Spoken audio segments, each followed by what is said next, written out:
সাকিব খানের তুফান already box office একদম কাঁপিয়ে ছেড়েছে। এর মধ্যেই রায়হান রাফি জানিয়েছে যে তুফান সিনেমা কিছুই না, আমি আনছি তুফান 2। যারা তুফান সিনেমা ইতিমধ্যে দেখে ফেলেছেন তারা জানেন যে তুফানের এন্ড ক্রেডিট সিনে কি দৃশ্যটি ছিল এবং কোথায় তুফান সিনেমা শেষ হয়েছে এবং তুফান 2 এর কাহিনী কোথা থেকে শুরু হবে। এর মধ্যে কিন্তু রায়হান রাফি তুফান সিনেমা নিয়ে ব্যস্ত সময় কাটাচ্ছেন এবং এর মধ্যেই সাংবাদিকদের জানিয়েছেন যে অবশ্যই দর্শক চাইলে তুফান 2 আসবে। সাকিব খানের 25 বছরের ক্যারিয়ারে তুফান সিনেমা সাকিব খানকে একটি অন্য লেভেলে নিয়ে গেছে, এতে কোনো সন্দেহ নেই।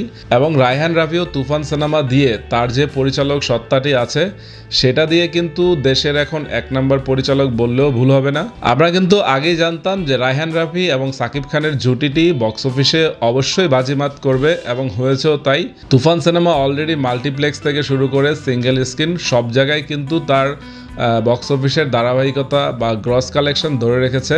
মাল্টিপ্লেক্সে এটা বিভিন্ন জায়গায় হাউসফুল যাচ্ছে এবং সিঙ্গেল স্ক্রিনগুলোতেও থিয়েটার প্রায় হাউসফুলই যাচ্ছে।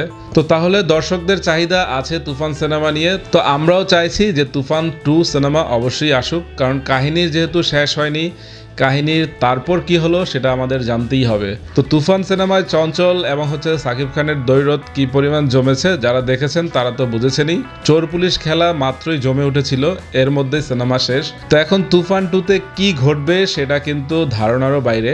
এর মধ্যে রায়হান রাফি কিন্তু একটি কাজ করতে পারে। আমার এই ভিডিও যদি রায়হান রাফি দেখে থাকেন তাহলে আমি বলবো যে তুফান 2 সিনেমাতে খালি আফরান নিশোকে নিয়ে আসেন, কারণ আপনি জানেন কিনা জানি না, আমরা জানি বা দর্শকরা জানে যে সাকিব খান বনাম আফরান নিশোর ভক্তদের মধ্যে কিন্তু একটি দ্বৈরথ আছে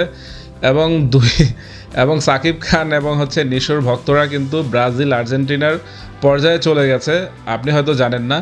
তো আফরান নিশোকে যদি তুফান 2তে আনা যায় তাহলে তুফান 2 এর লেভেল একদম অন্য জায়গায় চলে যাবে, এটা আমি বলছি এবং দর্শকরা বলছে। তো প্লিজ আপনি যদি এই ভিডিওটি দেখে থাকেন খালি আফরান নিশোকে নিয়ে আসেন, তারপর দেখুন যে তুফান 2 এর খেলা আসলে কত দূর গড়ায়। তুফান সিনেমা মুক্তি পাওয়ার আগেই কিন্তু আমাদের মতো যারা জ্ঞানী লোক তারা কিন্তু বলেছিলাম যে তুফান সিনেমায় যিশু থাকবে, আফরান নিশো থাকবে বা আরিফিন শুভ ভিলেন হিসেবে থাকতে পারে, 3 জনের একজনও নেই। তো তুফান 2 এর সিনেমায় যদি 3 জনের একজনও থাকে তাহলেও কিন্তু তুফান 2 এর লেভেল অন্য জায়গায় চলে যায়। তুফানের হৃৎপিণ্ড সাকিব খান, এতে কোনো সন্দেহ নেই। এবং চঞ্চল চৌধুরীও তুফান সিনেমাতে ফুসফুস হিসেবে কাজ করেছে। চঞ্চলের ক্যারেক্টারটিও কিন্তু মানুষ গ্রহণ করেছে, যে চঞ্চল ভালো অভিনেতা, এতে কোনো সন্দেহ নেই।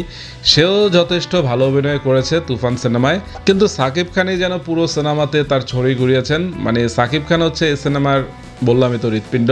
এখন আমরা খেলা দেখতে চাই তুফান 2 নিয়ে, কারণ রায়হান রাফি আপনি নিজেও বলেছেন যে তুফান কিছুই না, তুফান সিনেমা মাত্র ট্রেলার, আসল খেলা তো দেখবেন তুফান 2তে। তো আপনার সেই কথায় আমরা ভরসা রাখতেই পারি, কারণ আপনি শুরু থেকেই বলে আসছেন যে তুফান সিনেমা হবে কেজিএফ কিংবা অ্যানিমেল লেভেলের। তো এই বাজেটে হয়তো ওটা ছোঁয়া অসম্ভব, কিন্তু আপনি যা করেছেন এতেও কিন্তু আমরা সন্তুষ্ট। তো আমরা তুফান 2-এ দরকার হলে আরও টাকা লাগলে নেন, আমরা টাকা দিব। তো আপনি তুফান 2 হাই বাজেটেই বানান, যেটা দেখে আমরা বলতে পারি যে বাংলাদেশের সিনেমা বিশ্বজয় করবে। তো আপনার কাছে এটুকুই আশা রাখবো, তুফান 2 দিয়ে জাস্ট আপনি 100 কোটির যে মাইলফলক আছে সেটা স্পর্শ করুন। তুফান 2 নিয়ে এই ছিল আমার কথা। যদি কারো ভালো লাগে তো রায়হান রাফির কাছে প্লিজ পৌঁছে দেবেন। তো সবাই ভালো থাকবেন, টাটা।